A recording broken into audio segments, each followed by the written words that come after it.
In a dismal future, a blazing neon light from the past cuts a pathway toward tomorrow.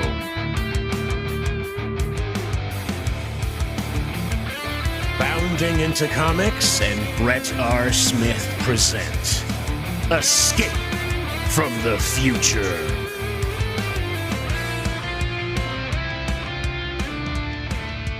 To Escape from the Future. I'm your host and comic veteran, Brett Smith, and joining me today is my good friend, Chuck Dixon. Chuck is a veteran comic book writer with thousands of titles to his name, but probably best known for his work on The Punisher for Marvel Comics and Batman for DC Comics, where he co-created the Batman villain Bane with Graham Nolan. Other works include extensive runs on Conan the Barbarian, Nightwing, The Simpsons, and SpongeBob SquarePants. He's also been my writer on every graphic novel I've produced, from Clinton Cash to Black Tide Rising. Chuck, it is great to see you, and welcome. Always good to see you, Brett. You have some really exciting stuff happening with Sylvester Stallone and your Levon Cade book series. Tell us about what's going on. Well, when I was involved with Sly, he wanted me to work on Expendables 2, which didn't go anywhere. He ended up reading a lot of my books. And he really liked Levon Cade. Mm-hmm. And very early, I mean, this is years ago, I was talking about, adapting the first novel into either a TV series or a movie. He wrote scripts for a few episodes of a series. And then recently, very recently, within the last year, decided it would be better as a feature film. Mm-hmm. Because Jason Statham, who he's very good friends with, was looking for a new franchise. And so this is a 3-picture deal. They're going to adapt the first 3 novels. Obviously, if the first one does well, and it's a 3-picture deal for Jason Statham, and hopefully the start of a continuing franchise. That would make everybody happy. Yeah, absolutely. I mean, after that last Expendables did do great, so I think Jason is probably looking for something else, maybe to spread out his risk a little bit. But I think we've got Jack Carr with The Terminal List. We've got Lee Childs with Reacher. It would be great to have a brand new character and a brand new franchise and something fresh and crisp and new, frankly. And I just think it's really exciting because I've read the books. You sent them to me years ago. And I know you've been talking with Sly for a while about this, because I remember you mentioned to me that you were talking about a series, which I thought would be really cool. But, a trilogy sounds fantastic. Yeah, I mean, it's basically what we see happening is that the straight white male hero has returned. Yeah, he's been allowed to return, and so and also Hollywood's looking toward horror and mid-budget action films to earn money, since they're in such financial straits right now, all the studios. So this is I think this is a good pick. I mean, if they stick to the source material, which Sly has, David Ayer did a slight rewrite on it. I haven't seen any of these things. I saw Sly's first draft, but I haven't seen Ayer's rewrites. But I'm confident. I mean, I've got 2 Academy Award-winning screenwriters adapting my book. I'm not too worried. Plus, these guys get it. I mean, look at Sly's track record in action films is unparalleled. Right. David Ayers is unassailable as well. And we have a guy at the top who gets it. He's produced, straight out mean, pure action films in the past. So I'm not concerned that there's going to be a lot of tinkering. Yeah, I'm sure Sly gets it. I mean, Tulsa King's fantastic, and that again is the return of the straight white male action hero, which we had, which was prolific in the 80s and 90s, and just sort of disappeared over the last decade, and now is back, and people love it. I mean, people love Reacher, they love Terminal List, and I think that, and they love Tulsa King, obviously. I think and you've got Extraction at Netflix, right? Which did very well. Hemsworth, yeah.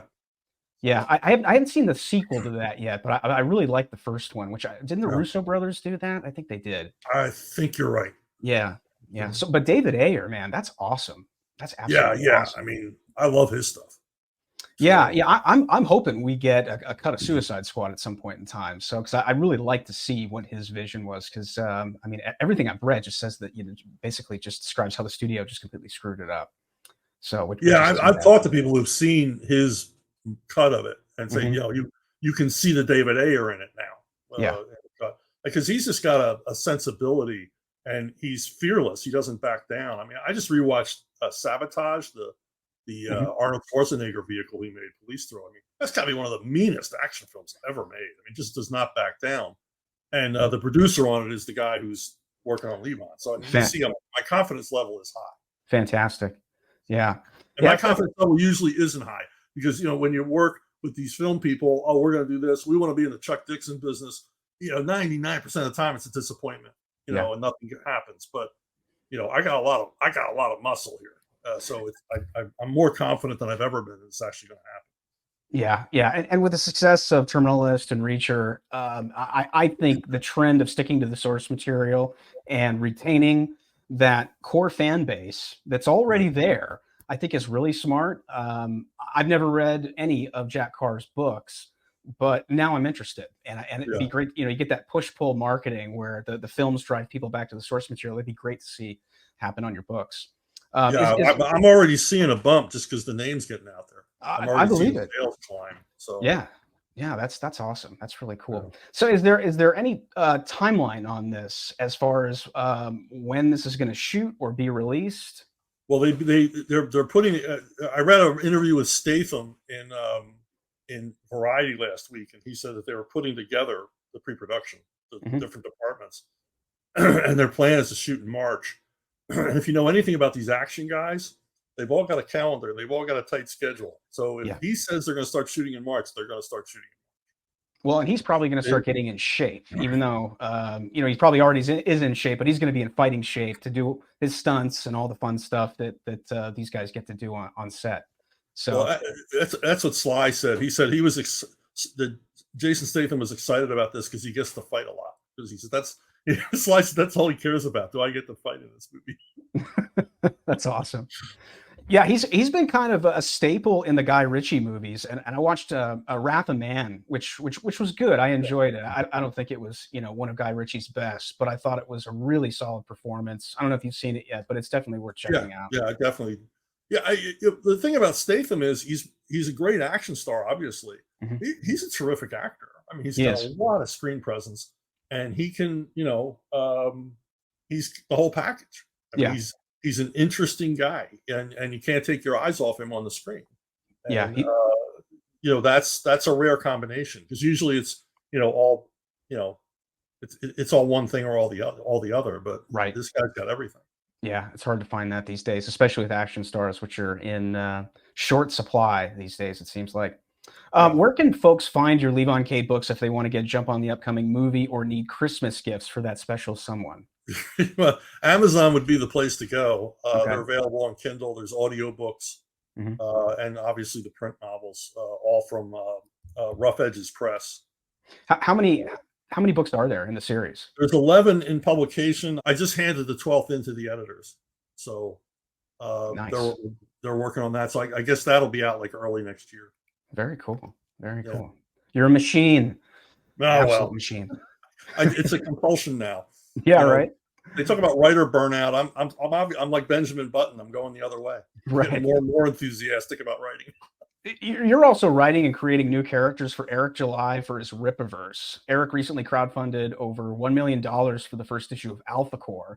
This is Eric's third $1 million campaign, which is now shipping to customers. I think it started last week. Yeah. Tell us about Alphacore and what we can expect from the first issue and what's next beyond the first issue for this new world of characters.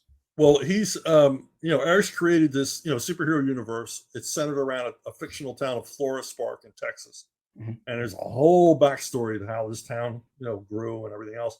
But he introduced in the Isom books Alphacore, which are superheroes, but they're cops. They're not like masked vigilantes. They're public figures and public servants. Mhm. And they're actually part of the Florist Spark police force. And this first graphic novel, that's what it is. It's a graphic novel. It shows them in action. Their difficulties with the regular police because they're seen as a blunt force instrument, and they want to be real cops. They want to investigate. They want to be part of the police procedure, and everybody resists that because they're seen as a last resort. Mhm. And of course, it's a police thriller as well as a superhero action story. So you've got mysteries, you've got a bunch of criminals, a bunch of lowlifes that have to be taken out. So it's It's like a 70s cop movie if the cops could fly and punch their way through walls. That sounds awesome. Yeah, I've been coloring most of the covers and the merch for Alphacore. I've been coloring for Eric for about a year now, doing Isom, Yaria, a lot of stuff that hasn't even been released. And it's so refreshing to work on new stuff. I mean, you and I have worked on all the legacy characters, you especially, for Marvel and DC. Is it fun creating new stuff and working on new stuff? Well, it is in this atmosphere. You know, Eric has I like Eric's approach. I call them blue sky superhero stories because they're optimistic. They're not dark and the word I hate, gritty. Right.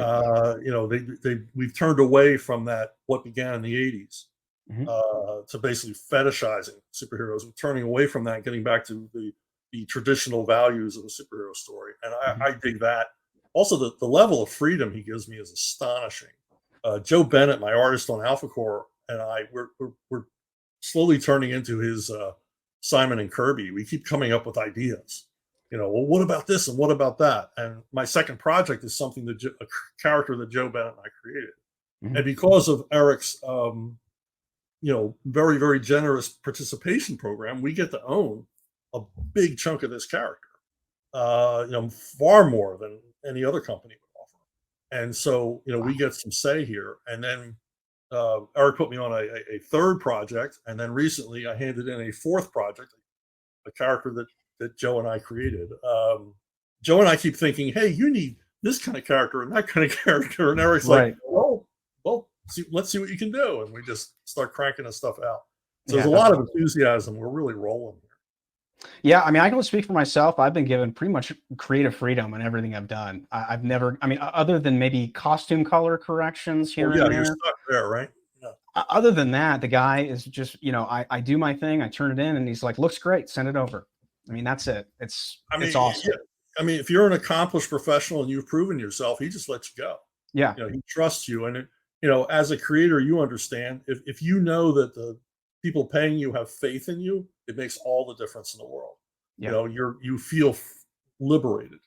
You know, and then you know, he's brought in Mike Barron.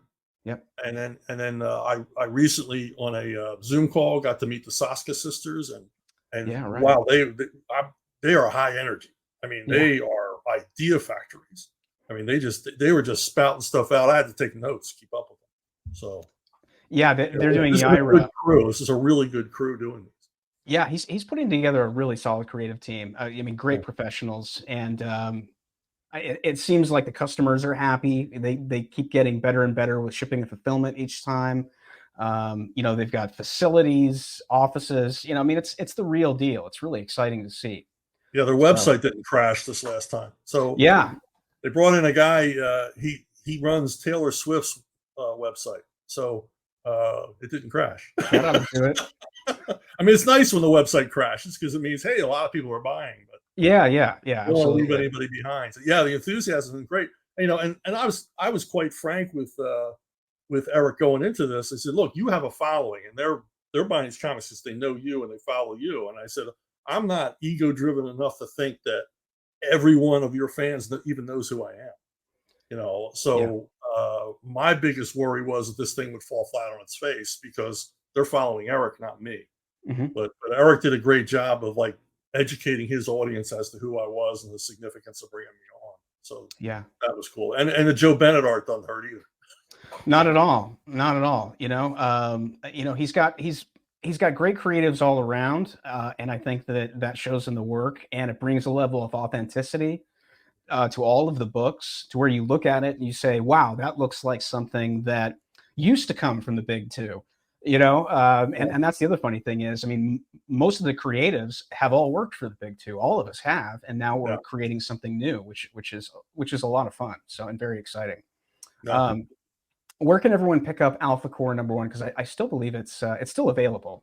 Yeah, it'll be available through January. If you go to Rippaverse.com, it's easy to find.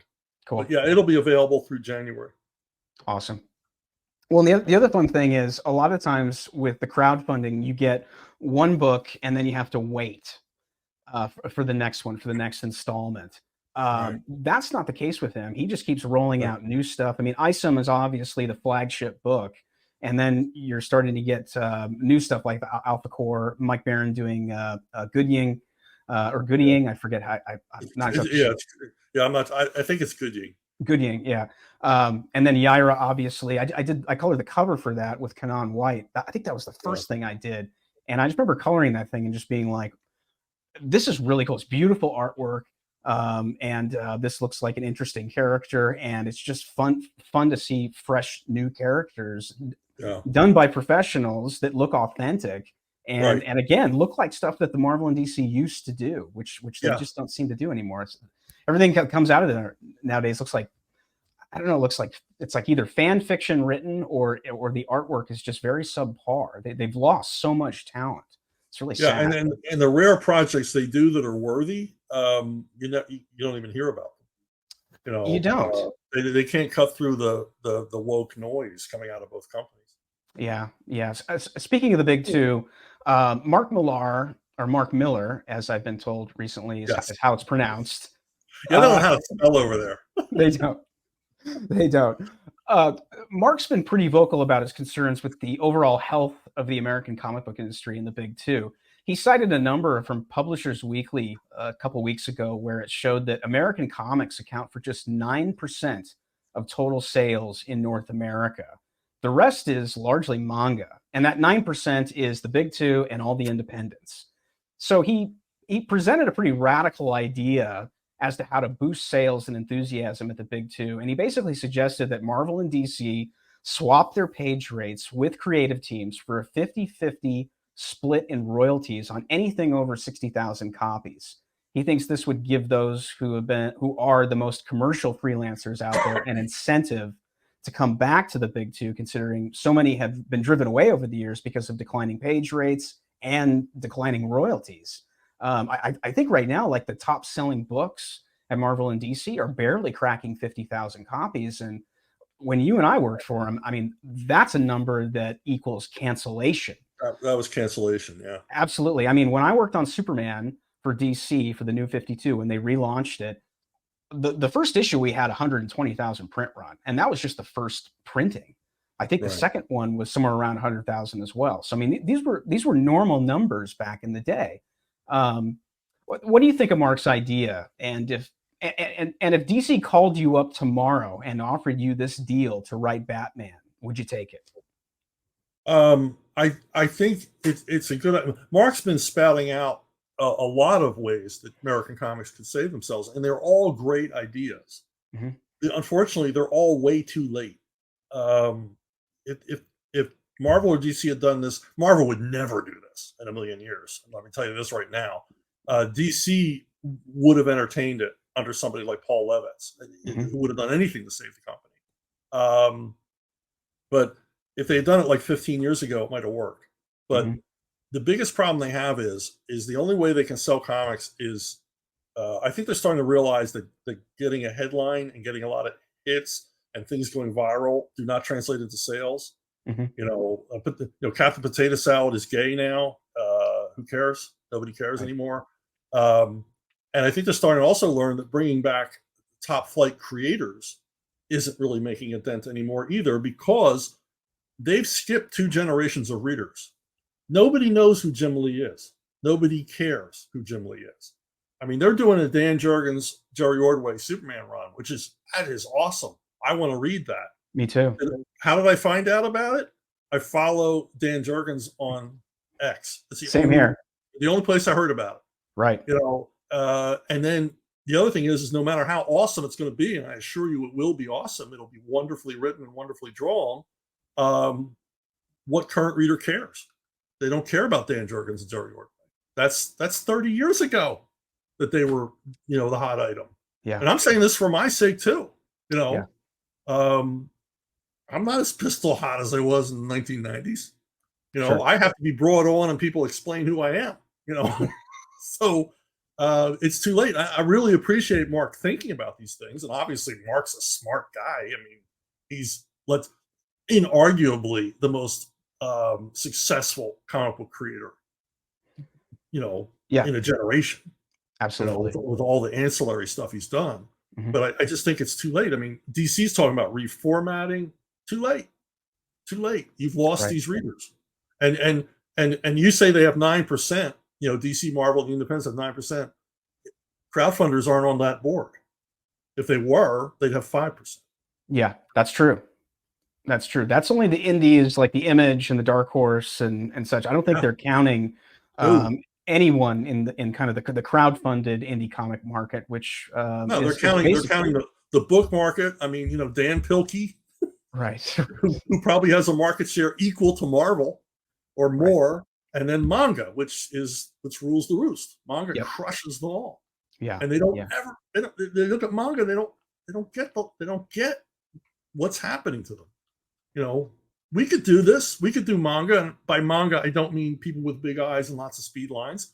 Right. We could do more mature, more diverse, truly diverse stories, more genres. I mean, how long can you keep going with, doing the same superheroes over and over and over again? Yeah. I just wonder, can the comic book industry survive without the big two? What does that look like if they go down or they go down further? Well, at 9%, they're for all intents and purposes gone. Yeah. I mean, that's the end. I mean, you remember what it was like. DC and Marvel fought for top position in marketing. Either one or the other was 60% or 70% of the market, given what was going on at the time. And now they're down to nothing. I mean, it's over. I mean, we're past it. It's like, when will the superheroes movie cycle end? It ended 2 years ago.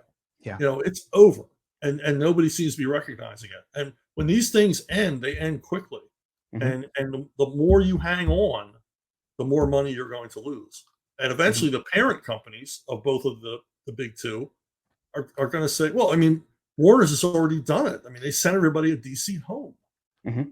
There's no DC offices. I mean, that can't feel good.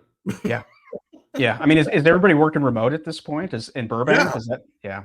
Yeah. And I've heard people say, well, they can work more efficiently from home. I said, this is Hollywood. This is Burbank. Where you park is important. If you don't have an office, that means you are a non-entity. It means they are showing you the door as soon as they can figure out how to liquidate assets. Yeah. And I think that's what ultimately both companies will do. Well, Disney's too stupid to do anything. They'll just keep going until it all falls apart and somebody burns Disney World to the ground. But Warner's, I mean, the guy at the top now is smarter than that. Eventually, he's going to figure out, let's just license these things out. Let's see what someone else can do with them and pay us to do it. Well, you and I have been talking about. I've talked to people. I talked to one guy who says, if I could get you back on Batman, I could raise $5 million. Wow. So why don't they do it? Well, I think that I think DC is so small, such a tiny part of the whole organization. They really haven't, fixed their basilisk glare on it yet. They haven't really examined it very much because they're dealing with huge stuff like, should we sell CNN or, whatever. It's just crazy to me, man. I mean, what is going on inside of? What is going on inside of DC offices with Jim Lee and these guys and everyone, CB Cebulski over at Marvel? I mean, do they see this like you and I do, and they're just putting on a happy face, or is it just delusion?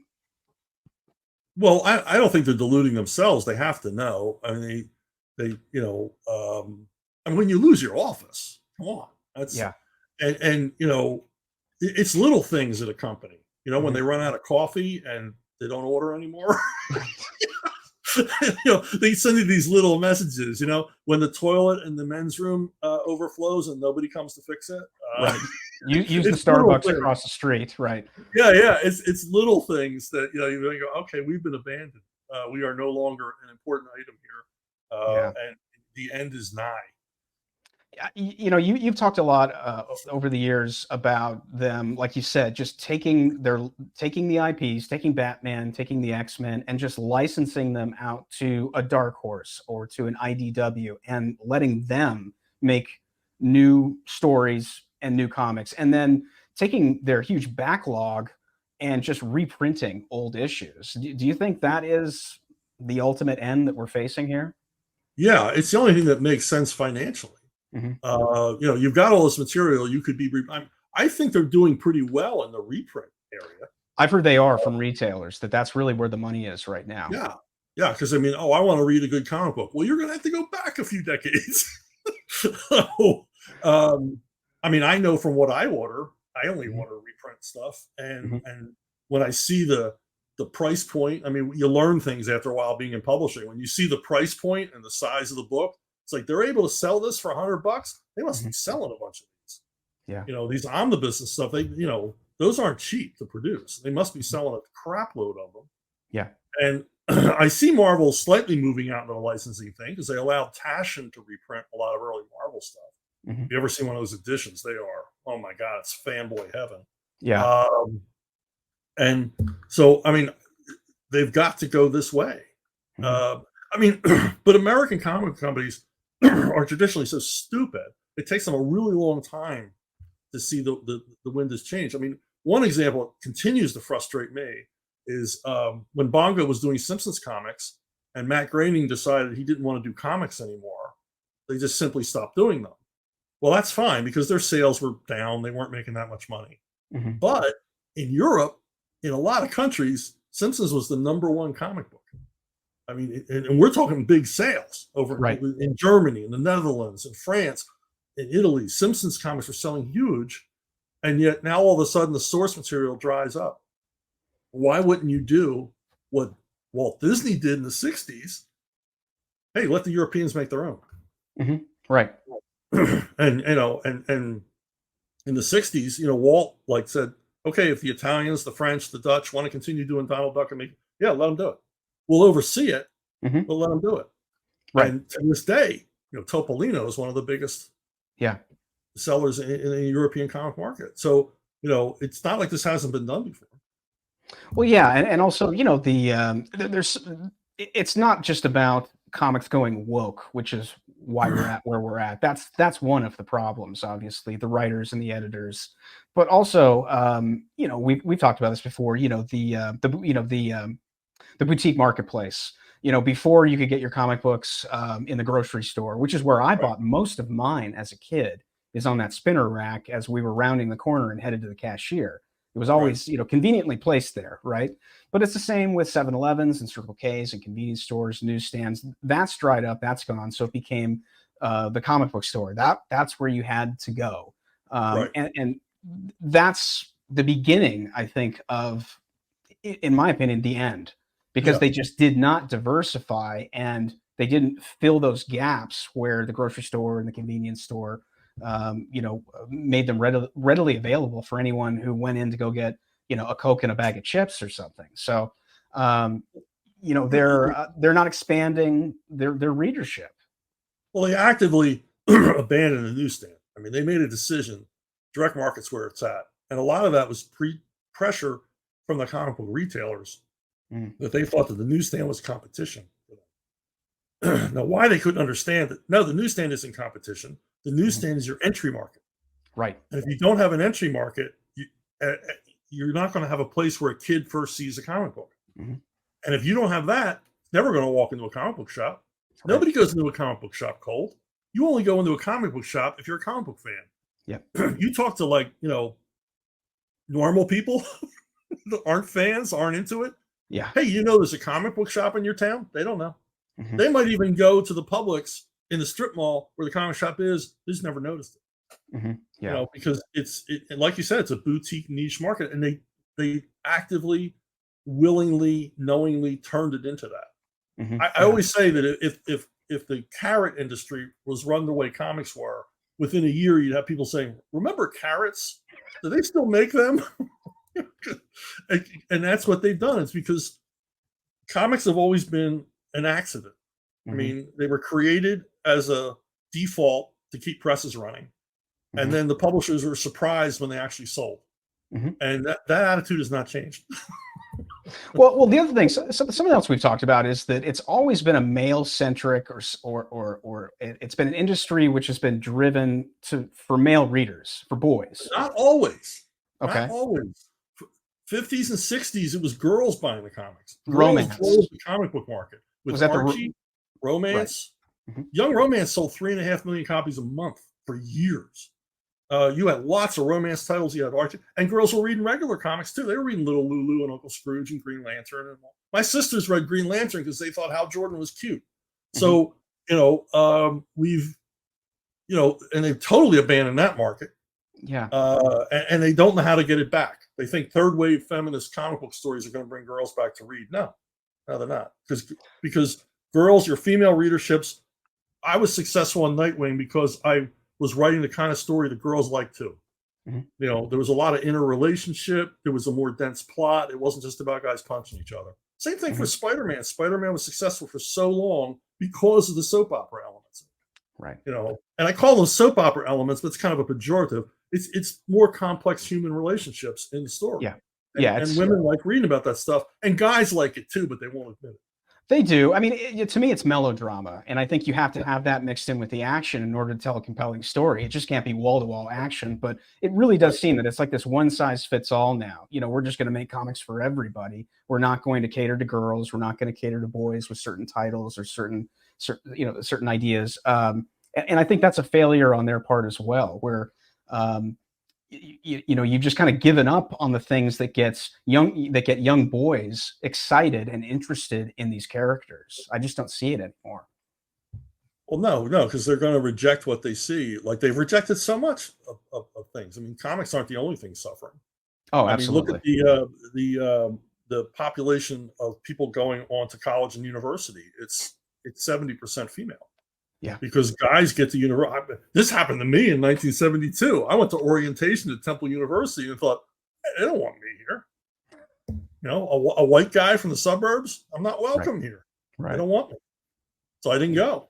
And that has to happen over and over and over and over again, that either at orientation or by the end of the freshman year, the guy says, no, I'm not, I am persona non grata here. And my parents are paying a fortune for me to be here. So I'm out. Yeah.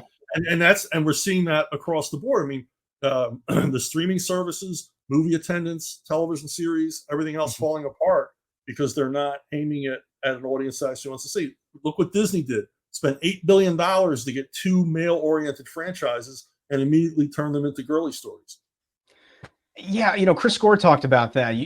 Disney's they already had their princess line. Right. Why do you need to take characters that are typically male-centric or things that boys like and turn them into princesses? I don't understand this at all. It's like it was the only thing they knew how to do. But their stated intent, I remember reading about this extensively when they bought Marvel and Lucasfilm, was they needed material for boys. They didn't have anything for boys in their library.